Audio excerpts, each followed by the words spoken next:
Til assignpooling, der vil jeg lige vise, hvordan man strikker selve blomsten, man bruger i assignpooling. Nu har man strikket hen til, hvor jeg kan se, når jeg lige strikker en maske mere, så kommer jeg hen til, hvor min kontrastfarve den starter. Og så strikker jeg ind i den, altså ret, fordi jeg var på ret siden, og laver et dobbelt omslag. Og dem laver jeg faktisk 4 af. Skal jeg lige med her igen.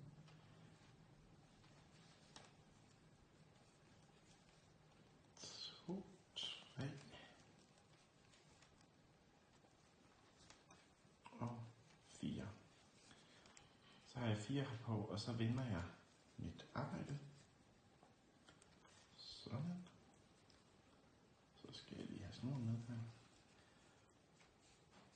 Og så de omslag, jeg jo så faktisk har lavet, dem lader jeg falde, samtidig med, at jeg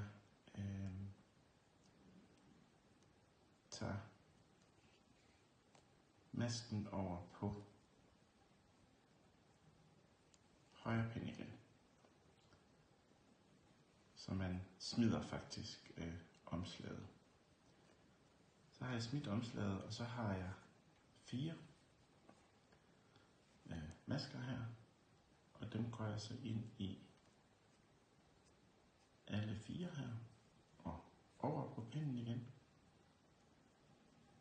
Og så går jeg ind i alle 4 her og strikker en ret.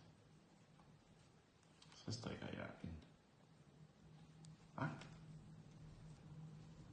Og så strikker jeg en ret igen. Skal man lige have snoren herom på den rigtige side. Altså en ret igennem de 4 masker igen. Og så slutter jeg med en. Skal jeg lige have med, så slutter jeg med en frem. Og så tager jeg dem simpelthen af pinden. Vender mit arbejde igen.